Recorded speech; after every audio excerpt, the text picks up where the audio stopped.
नमस्कार दोस्तों। तो प्रस्तुत है डॉक्टर डी.एस. शुक्ला द्वारा लिखित श्यामल काया गोरी छाया तृतीय खंड संघर्ष काल 2 का भाग 5 हरण। पर मैं भाग 5 आरंभ करूं सबसे पहले आपसे ये निवेदन करूंगी कि यदि आपको मेरा वाचन पसंद आता है तो प्लीज़ मेरे इस चैनल आइए सुने कहानी को सब्सक्राइब कर लीजिए और मेरी कहानियों को लाइक और शेयर भी।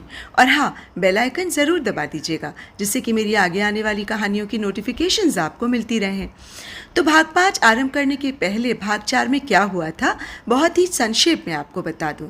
तो भाग 4 में आपने सुना कि जनस्थान में व्यापक संहार के बाद मात्र अकंपन ही एक व्यक्ति बचा था और जो रावण के पास जाकर उसे सारी सूचना देता है और रावण उसकी सूचना के आधार पर गुप्तचरी करने हेतु अकेला ही बिना किसी को बताए पंचवटी पहुंच जाता है और वहां वो राम, सीता और लक्ष्मण का संवाद सुनता है जिसमें सीता स्वर्ण मृग की छाला के लिए अपनी इच्छा को व्यक्त करती हैं। इसके बाद रावण ने छल से मारीच की सहायता से सीता के अपहरण की योजना बनाई क्योंकि सीता की सुंदरता को देखकर उसके मन में सीता के प्रति लालसा उत्पन्न हो गई थी। किंतु दुनिया को उसने ये दिखाया कि यह युक्ति उसकी स्वयं की नहीं वरन अकंपन या शूर्पणखा की है। और अब आगे भाग 5 हरण। राम की सहायता हेतु लक्ष्मण को भेजने के बाद सीता की पति के बारे में चिंता कुछ कम तो अवश्य हुई, किंतु फिर भी उनका दिल किसी अनिष्ट की आकर शंका से धड़क रहा था। वो अपने इष्ट को याद करने लगी। फिर एकाएक सीता सिहर उठी। अपने को पर्ण कुटीर में एकदम अकेला पाकर उन्हें भय मिश्रित रोमांच हो उठा। ये क्या भय? भय तो मिथिलेश कुमारी ने कभी जाना ही नहीं, फिर अचानक ये आज भय की छाया क्यों? सीता ने क्षितिज के ऊपर आए सूर्य को प्रणाम किया। हे देवाधिदेव रघुवंश कुलगुरु, आज आपकी कुलवधु आज आतंकित क्यों है? मेरे पति और देवर दोनों इस भयानक जंगल में पता नहीं कहाँ भटक रहे होंगे। ये वन क्रूरतम राक्षसों से परिपूर्ण है। कहीं ऐसा तो नहीं कि वत्स लक्ष्मण का कथन सही हो और कोई मायावी राम और लक्ष्मण दोनों वीरों को एक दूसरे से अलग कर कोई घात करने का कुचक्र रच रहा हो? हे प्रभु, मेरे पति और पुत्र लक्ष्मण की रक्षा करना। कहकर थोड़ी देर के लिए सीता आंख बंद कर कर चुपचाप खड़ी रही। नारी की ये विशेषता ही नारी को महान बनाती है।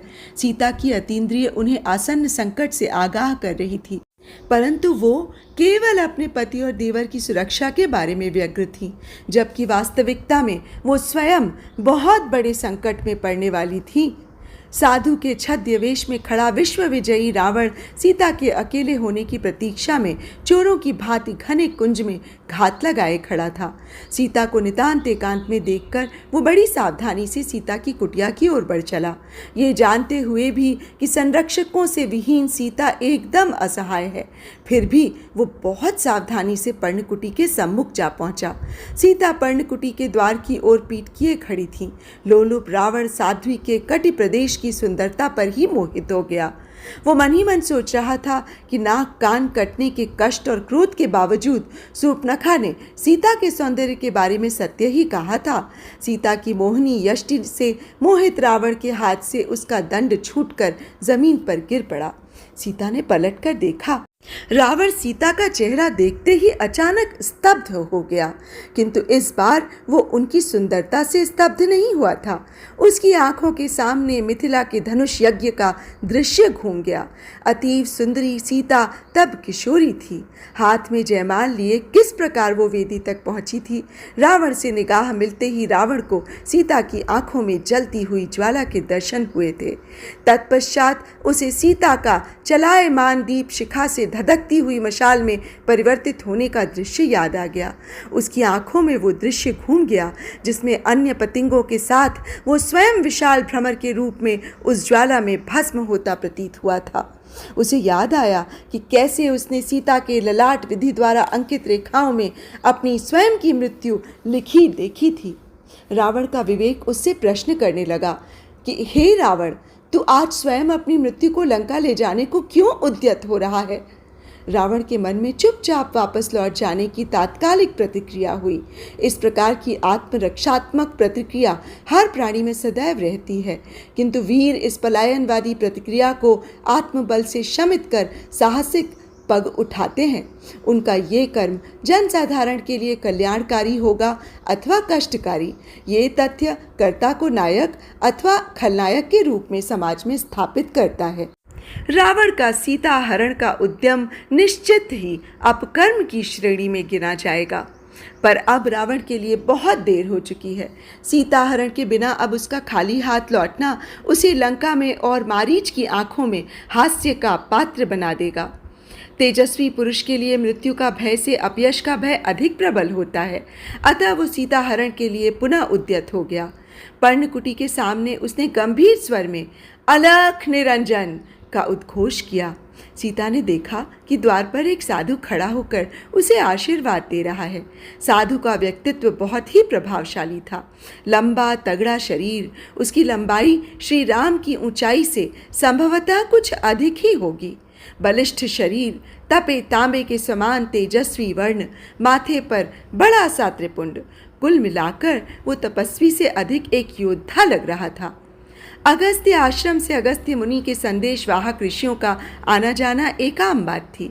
उनमें सामरिक सूचनाएं राम तक पहुंचाने के निमित्त मुनि के कुछ वीर लड़ाके भी साधु वेश के रूप में आते रहते थे। अतः इस योद्धा को साधु वेश में देख सीता को आश्चर्य नहीं हुआ।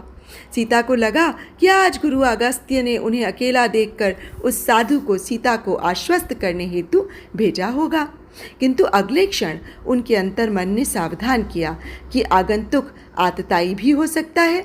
ये सोचकर सीता ने ऊपर की ओर देखा तो देखा पर्वत की चोटी पर बैठे आर्य जटायु सीता और आगंतुक को गौर से देख रहे थे।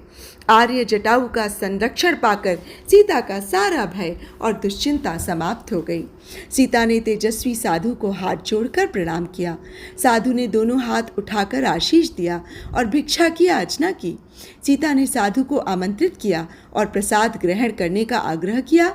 साधु आशीर्वाद देता हुआ कुटिया के प्रांगण में आ गया। सीता ने उसके बैठने का आसन ठीक उसी जगह लगाया जहाँ से आर्य जटायु उन्हें भली भांति देख सकें। साधुवेशी रावण ने कंदमूल का भोग लगाते हुए सीता से कहा, देवी, तुम्हारी दिव्य सुंदरता से आभास होता है कि तुम देवकुल से होगी, किंतु इतनी कमनीय नारी का भयानक जंगल में एकांत प्रवास का क्या कारण है? सीता ने कहा, नहीं ऋषिवर, मैं इस वन में अकेले वास नहीं कर रही हूँ। मेरे शौर्यवान पति रघुकुल नंदन राम और मेरे देवर वीरवर लक्ष्मण भी मेरे साथ हैं। श्री राम अपने पिता राजा दशरथ की आज्ञा से 14 वर्ष का वनवास काट रहे हैं। उनकी आज्ञा के 13 वर्ष तो व्यतीत हो चुके, अब मात्र 1 वर्ष की अवधि ही बची है। ये 1 वर्ष भी आप जैसे साधु पुरुषों की आशीष से कट जाएंगे। सीता ने जानबूझकर वार्तालाप लंबा करते हुए कहा। सीता चाहती थी कि अगस्त्य मुनि का ये संदेश वाहक कम से कम राम अथवा लक्ष्मण किसी एक के वापस आने तक तो रुका ही रहे। तपस्वी के व्यवहार से भी लगता था कि वो राम को संदेश देने निमित्त ही आया था। सीता ने देखा कि राम का नाम सुनते ही साधु कुछ अधीर हो उठा। वो चलने का उपक्रम करते हुए कमंडलू जल से हाथ धोकर उठ खड़ा हुआ। सीता भी अचकचाकर उसके साथ ही खड़ी हो गई। उन्होंने साधु से राम के आने तक प्रतीक्षा करने को कहा। सीता ने देखा उनके आग्रह के प्रत्युत्तर में साधु के मुख पर एक कुटिल मुस्कान फैल गई। वो बोला, सुंदरी, प्रतीक्षा तो तुम्हारी समाप्त हुई। मैं तुम्हें ले जाने के लिए सागर पार लंका से आया हूँ। तुम उस तापस का साथ छोड़कर मेरे साथ लंका चलकर त्रिलोक का ऐश्वर्य भोगो। सीधा साधु के इस अचानक बदले हुए व्यवहार को समझने का प्रयास करें तब तक रावण ने अपना छद्य वेश स्वयं त्याग दिया। सीता ने विस्फारित नेत्रों से उसे देखा और उनके मुंह से निकला, कौन हो तुम छद्यवेशी? तुम्हारे यहाँ आने का क्या अभिप्राय है? मैं कैकसी पुत्र लंकापति रावण हूँ। तीनों लोकों में मुझसे अधिक शक्तिशाली और सामर्थ्यवान पुरुष तुम्हें दूसरा नहीं मिलेगा। मैं तुम्हारी सुंदरता की कथाएं सुनकर तुम्हें अपने साथ ले जाने आया हूँ। सीता रावण का नाम और उसका अभिप्राय जानकर चौंक उठी। उनके हाथ से कंदमूल भरा दोना छूट गया। वो सावधानी से रावण की अगली प्रतिक्रिया का अनुमान लगाते हुए अपनी कुटिया की ओर पीछे की ओर हटने लगी। वो कुटिया के शस्त्रागार से खड्ग अथवा कटार उठाकर आतताई का सामना करने का विचार कर रही थीं। आंखों की कोर से सीता ने एक बार फिर आर्य जटायु की ओर देखा। जटायु पर्णकुटी की ओर ही देख रहे थे। रावण जल्दी में था। वो सीता को उठाकर अपने तीव्रगामी रथ पर चढ़कर शीघ्रातिशीघ्र वहां से निकल जाना चाहता था। वो तेजाई से सीता को पकड़ने के लिए झपटा। रावण के पास आते ही सीता ने शेरनी की फुर्ती से अपने नाखूनों से रावण की आंख और चेहरे पर आक्रमण कर दिया। रावण को सीता से प्रत्याक्रमण की आशंका नहीं थी। वो केवल सिर को हिलाकर अपनी आंख बचा गया। फिर भी सीता के नखों से उसका चेहरा लहूलुहान हो गया। पहली बाजी सीता के हाथ रही। रावण की आंख में क्रोध के लाल डोरे उभरे। उसके होंठ हिंस मुस्कान में खिंच गए। अरे, मैं तो तुझे केवल कमनीय नारी ही समझता था, पर तू तो बिल्ली की तरह आक्रामक है, कहता हुआ रावण सावधानी से सीता की ओर बढ़ा। कुटिया की दीवार और रावण के बीच घिरी सीता बहुत चपलता से दाहिनी ओर झुकती हुई रावण की बढ़ी हुई भुजाओं के नीचे से निकल रावण के पीछे पहुंच गई।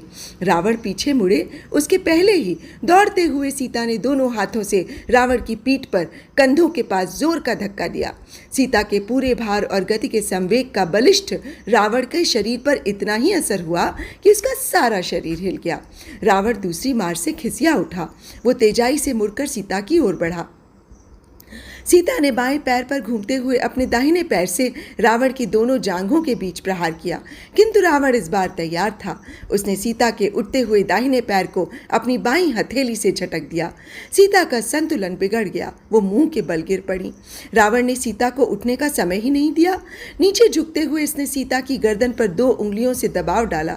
उठने का प्रयत्न करती हुई सीता मर्म स्थान पर चोट लगने से मूर्छित हो गई। रावण ने झुककर सीता के नथुनों के पास उंगली रखकर देखा। सीता की सांस चल रही थी। रावण ने आश्वस्त होकर मूर्छित सीता को आसानी से कंधे पर उठाकर पास कुंजों में छिपे अपने रथ की ओर चल पड़ा। इसी बीच सीता की मूर्छा टूट गई। उन्होंने बड़े उच्च स्वर में बचाओ बचाओ की गुहार लगाते हुए रावण पर पुनः आक्रमण कर दिया। आर्य जटायु अब वृद्ध हो चले थे। उनकी गिद्ध दृष्टि अब मोतियाबिंद के कारण धुंधला गई थी। रावण के आक्रमण और सीता के प्रतिरोध को जटायु की धुंधली आंखों ने भी देख लिया। जटायु सीता की रक्षा करने के लिए सतर्क और सन्नद्ध हो गए थे। वो रावण पर तत्काल कूद पड़ना चाह रहे थे, परंतु धुंधलाई आंखों से आक्रमण के दौरान मूर्छित सीता को भी चोट लगने की संभावना हो सकती थी। जैसे ही रावण ने सीता को रथ पर लिटाकर रथ पर चढ़ना चाहा, जटायु बड़े वेग से पेड़ों की शाखाओं के बीच से रावण पर कूद पड़े। वेग से गिरते हुए जटायु ने दोनों पैरों से रावण के सीने पर आघात किया। इस आकस्मिक आक्रमण के लिए रावण तैयार नहीं था। सीने पर सीधी चोट खाकर मूर्छित होकर वो भूमि पर गिर गया। जटायु यदि चाहते तो रावण के विशाल सिर को वो उसी के खड्ग से अलग कर सकते थे, परंतु उन्होंने मूर्छित रावण पर प्रहार नहीं किया। जटायु ने चारों ओर दृष्टि डालकर देखा। पर्णकुटी में रावण नितांत अकेला ही आया था। उसके साथ कोई अंगरक्षक भी नहीं था। वो समझ गए कि रावण राम और लक्ष्मण की अनुपस्थिति में सीता को चुपके से उठा ले जाना चाहता है। वो भागकर वापस न जा सके, इस उद्देश्य से जटायु ने मुष्टिका प्रहार से रथ में जुते गधों को मार गिराया। गधों को मारकर जटायु आश्वस्त हो गए कि अब रावण सीता को लेकर भाग नहीं सकता। इसके बाद जटायु का ध्यान सीता की ओर गया। सीता की मूर्छा टूटने लगी थी। इसी समय रावण की चेतना भी वापस आने लगी। होश में आने के बाद रावण ने मुदी हुई आंखों से सिर के पास खड़े बलशाली जटायु को देखा। वो चुपचाप अचेत बनकर पड़ा रहा। चेतन होती सीता के मुख से कराह सुन जटायु सीता की ओर उन्मुख हुए। रावण के लिए जटायु की इतनी चूक पर्याप्त थी। उसने हौले से अपना खड्ग निकाला। धूमिल आंखों के कारण जटायु रावण के इस यत्न को देख नहीं सके। पराक्रमी प्रतिद्वंदी के प्रति छोटी सी असावधानी भी प्राणघातक सिद्ध हो सकती है। यही वृद्ध जटायु के साथ भी हुआ। रावण ने बिजली की गति से पास खड़े जटायु के दोनों पैरों को एक ही वार में काट दिया। जटायु धरती पर गिर पड़े। लुंज हुए जटायु ने हाथ बढ़ाकर रावण के बाएं पैर को पकड़कर गिराना चाहा। किंतु रावण ने चपलता से बायां पैर धरती से उठाकर कुशल नर्तक की भांति दाहिने पैर पर घूमते हुए अपने शरीर का पूरा संवेग दाहिने हाथ के खड्ग पर झोंकते हुए जटायु के दाहिनी भुजा को कंधे पर से काट गिराया। क्रोध, लाचारी और पीड़ा से जटायु चीख उठे। जटायु की चीख सुन सीता की तंद्रा टूट गई। वो रावण से जटायु की रक्षा करने के लिए दौड़ी, किंतु रावण ने सीता को बाएं हाथ से दूर हटाते हुए दूसरे वार से जटायु की बाईं भुजा भी काट डाली। आर्य जटायु कटे हुए कंधों और दोनों जांघों से रुधिर प्रवाह से मूर्छित हो गए। ये दारुण दृश्य देखकर सीता एक बार फिर मूर्छित हो गईं। रावण ने सीता की ओर बिना ध्यान दिए खड्ग के वार से रथ में जुते मृत गधों को रथ के जुए से काटकर अलग कर दिया। फिर उसने मुंह से एक विशेष प्रकार की आवाज निकाली। शीघ्र ही 2 अतिरिक्त रथवाहक गधे जंगल से निकलकर रथ के सामने खड़े हो गए। रावण ने फुर्ती से गधों को रथ में जोतकर सीता को उठाकर रथ के पिछले हिस्से पर लिटा दिया। फिर सुरक्षा की दृष्टि से रावण ने सीता को रथ से बांध दिया ताकि वो चलते रथ से कूद न सके। इसके बाद वो बड़ी तेजाई से लंका की ओर निकल गया। लंका की ओर जाते समय उसके मन में हर्ष और विषाद दोनों थे। सीता को सफलतापूर्वक हरण करने का हर्ष था तो अपने प्रिय गधों की मृत्यु का विषाद भी था। प्रिय गधों की हत्या से क्रोधित होकर ही रावण ने जटायु के साथ इतना नृशंस व्यवहार किया था। उसे अपने मामा मारीच की मृत्यु का किंचित मात्र दुख नहीं था। वो अपनी जिम्मेदारी पूरी कर चुके थे। मारीच की मृत्यु के बाद रावण के इस कायरतापूर्ण चौर कार्य को बताने वाला अब इस संसार में कोई जीवित नहीं बचा था।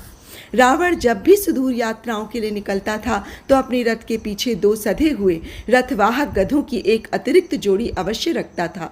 अतिरिक्त वाहकों की निरंतर उपलब्धता से रावण बिना रुके हुए कई दिनों तक अबाध यात्रा करने में सक्षम था। रथवाहक गधों की अतिरिक्त जोड़ी के कारण ही वो आज राम लक्ष्मण के लौटने के पहले दंडकारण्य से सकुशल निकल सका। रावण के निर्देशानुसार मारीच राम को अपने पीछे भटकाकर उत्तर दिशा की ओर ले गया था। अतः रावण चुपचाप गोदावरी के बाएं तट को पकड़कर निर्विघ्न दंडकारण्य से निकलकर गोदावरी और नर्मदा महानदियों के उद्गम स्थल के बीच से निकल गया।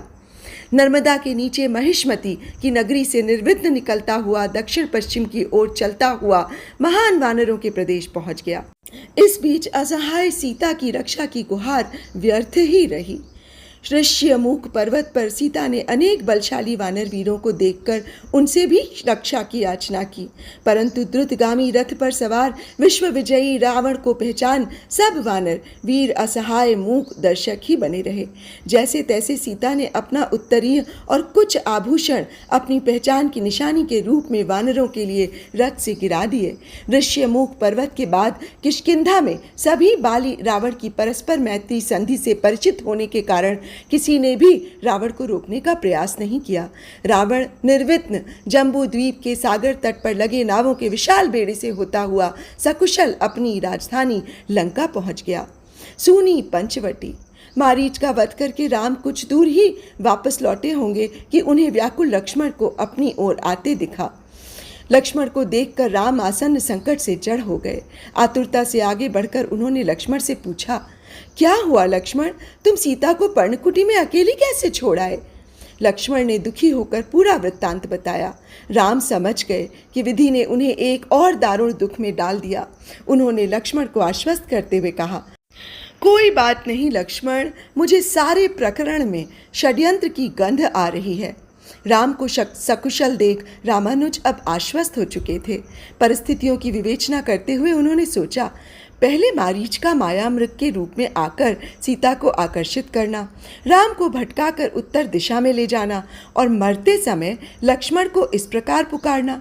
छली मारीच के स्वर से प्रतीत हो रहा था जैसे स्वयं राम कष्ट में लक्ष्मण को सहायता के लिए पुकार रहे हों। इसके बाद वे व्यग्रता से राम से बोले, आर्य, ये दुर्घटनाएं इंगित कर रही हैं कि अगस्त्य मुनि ने जिस धोखे से सावधान रहने को कहा था, लगता है कि हम चूक गए। दोनों भाई तेजाई से पंचवटी पहुंचे। पंचवटी सूनी थी। वहां केवल बिखरे हुए कंद मूल, सीता की वेणी के पुष्प, धरती पर संघर्ष के निशान दुर्घटना का साक्ष्य दे रहे थे। पहले तो यही लगा कि जैसे कोई हिंस पशु अथवा राक्षस सीता को अपना ग्रास कर बना चुका है। फिर भी राम ने सीता को पर्णकुटी के आसपास खोजा। लक्ष्मण भागकर गोदावरी के तट की ओर देखने गए कि सीता पानी लेने तो नहीं गई। दोनों को निराशा हाथ लगी। राम अनेक आशंकाओं से चिंतित हो उठे। व्याकुलता में उन्हें अपना भान ही नहीं रहा। उनका उत्तरीय धरती पर घिसट रहा था। आंखों में आंसू लिए राम थोड़ी देर के लिए लक्ष्मण से लिपट कर सिसकते रहे। लक्ष्मण राम को आलिंगन में लिए कुछ देर तक निःशब्द खड़े रहे। तभी लक्ष्मण को दक्षिण की ओर से किसी के कराहने का स्वर सुनाई पड़ा। वे तत्काल राम के साथ दक्षिण दिशा में उस आर्त स्वर की ओर गए। घायल जटायु पर दृष्टि पड़ते ही राम ने उनको पहचान लिया। जटायु के दोनों पैर व भुजाएं कंधे से कटी थीं। अत्यधिक रक्तस्राव के कारण जटायु अर्धमूर्छा में कराह रहे थे। राम अपना दुख भूल गए।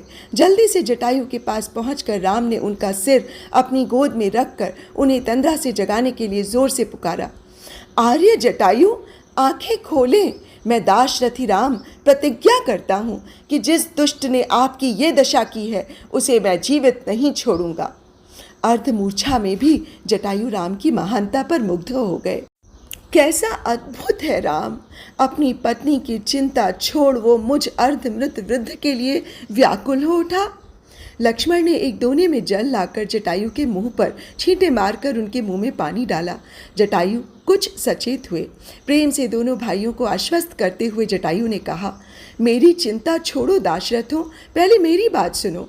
अनाचारी रावण साधु वेश में आकर तुम्हारी भार्या का हरण कर दक्षिण की ओर ले गया है। दक्षिण सागर के मध्य ही रावण की लंका स्थित है। बोलने के श्रम से रक्तहीन जटायु फिर से अचेत हो गए। लक्ष्मण ने जटायु की कटी जांघों और कंधे के घाव को अपने उत्तरीय से कस कर बांध दिया। रक्तस्राव रुकने से जटायु कुछ देर के लिए फिर चेतन हुए और राम ने उच्च स्वर में जटायु से पूछा, आर्य, मेरे प्रश्न का उत्तर दें। किस आतताई ने आपकी ये दशा की है? रावण ने। मैंने सीता को उसके चंगुल से छुड़ाने के लिए उस पर आक्रमण कर दिया था। उस आक्रमण से रावण मूर्छित हो गया। तब मैंने उसके दोनों रथवाहक गधों को मार दिया था, जिससे वो सीता को लेकर भाग नहीं सके। परंतु मेरी क्षणिक असावधानी का लाभ उठाते हुए धरती पर पड़े रावण ने मेरे दोनों पैर काट दिए। उसके उपरांत वो मेरी दोनों भुजाएं काटकर सीता को बलात् उठा ले गया।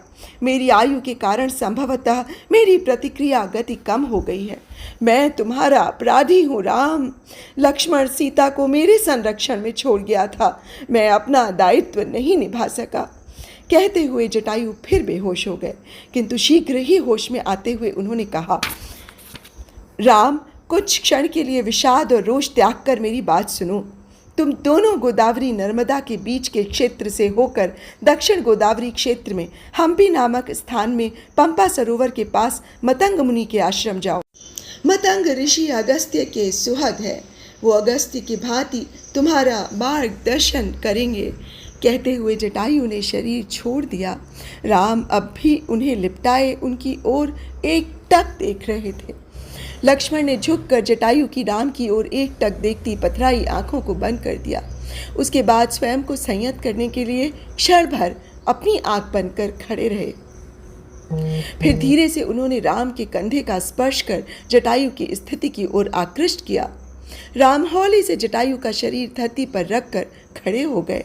फिर भावरुद्ध स्वर में लक्ष्मण ने कहा, लक्ष्मण, मैं अपने पिता का तो संस्कार नहीं कर सका, किंतु आज मैं आर्य जटायु का अपने पिता के समान ही संस्कार करूंगा। आर्य जटायु ने सीता की पिता के भांति रक्षा करते हुए अपने प्राण त्यागे, अतः आर्य जटायु भी हमारे पितृ हैं। लक्ष्मण ने वन की सूखी लकड़ियां एकत्र कर चिता बनाई। फिर जटायु का शरीर उस चिता पर रखकर गोदावरी जल से उसका मुंह प्रक्षालन किया। तदनंतर मुखाग्नि देते हुए अंतिम संस्कार किया। राम के चेहरे पर जटायु की मृत्यु के शोक के भाव के स्थान पर एक अतीव दर्प युक्त ओज था। मुखाग्नि देने के पहले उन्होंने दिवंगत आत्मा को प्रणाम करते हुए कहा, आर्य जटायु, आपने परोपकारार्थ शरीर त्यागा है, अतः आपका स्वर्ग जाना निश्चित है। स्वर्ग लोक में जब आप मेरे पिता से साक्षात्कार करें तो कृपया उनसे सीता हरण का वृत्तांत न कहिएगा। फिर एकाएक राम की मुद्रा उग्र हो उठी। उन्होंने आकाश को गुंजाती हुई वाणी में प्रतिज्ञा ली, जो मैं राम हूं तो रावण अपने कुल सहित मेरे पिता दशरथ से अपना अपराध बताएगा। अग्नि का स्पर्श मिलते ही चिता धधक उठी। ऊंची लपटें दक्षिण की ओर झुककर मानो रघुवंशियों को दक्षिण की ओर प्रस्थान करने का संकेत कर रही थीं। दोनों भाई श्रद्धा पूर्वक चिता के सामने खड़े रहे। चिता के शांत होने पर जटायु के अवशेषों को गोदावरी में प्रवाहित कर शुद्धि स्नान के बाद दोनों भाई दक्षिण यात्रा को चल पड़े। जटायु की अंत्येष्टि के बाद दोनों रघुवंशी गोदावरी के उत्तरी तट के साथ पश्चिम दिशा की ओर चलते गए। राम बारंबार सीता की अनुपस्थिति से व्याकुल होकर विलाप करने लगते थे। सीता की अनुपस्थिति का दुख लक्ष्मण को भी था, परंतु लक्ष्मण के लिए सारे ब्रह्मांड में केवल एक ही व्यक्ति था, राम। राम का सामीप्य लक्ष्मण के लिए बड़े से बड़े वियोग का शमन करता था, परंतु राम के साथ ऐसा नहीं था। उनकी भार्या जो मायके और ससुराल के सारे वैभव और सुख त्याग कर उनके ध्येय प्राप्ति में सहयोग करने के लिए भयानक वन में आई थी, पर राम, महादेव का धनुष धारण करने वाला राम, परशुराम का मान भंजन करने वाला राम, अपनी ही भार्या की रक्षा नहीं कर सका। ये ग्लानि राम के हृदय को साल रही थी। रावण के चंगुल में फंसी सीता न जाने कितने अत्याचार भुगत रही होगी, सोचकर राम का दिल बैठने लगता था। राम विहल हो जाते। ऐसे दुखद क्षणों में राम को सांत्वना देने के लिए लक्ष्मण का ही कंधा उपलब्ध था। भाई के सीने से लिपटकर राम के दुख का दाह कुछ कम हो जाता था। कुछ ही क्षण में राम प्रकृतस्थ होकर पुनः आगे चल पड़ते। मार्ग के सघन कुंजों के बीच तीव्र गति से भागते रावण के रथ के वेग से टूटे वृक्ष पश्चिम दिशा की ओर गिरे थे। लताएं रथ से उलझकर कुछ दूर घिसटने के बाद अपनी जड़ से उखड़कर धरती पर पड़ी थीं। गिरे हुए वृक्ष और लताएं मानो रावण के रथ के जाने की दिशा दिखा रही थीं। इन मार्गदर्शक चिन्हों के सहारे दोनों भाई गोदावरी और नर्मदा के उद्गम क्षेत्र के मध्य स्थल पहुंचे।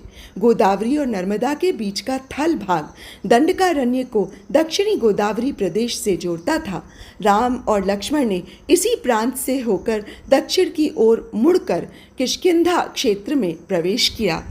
तो दोस्तों, आज की कथा बस यहीं तक। आगे की कथा मैं आपको भाग 6 में सुनाऊंगी।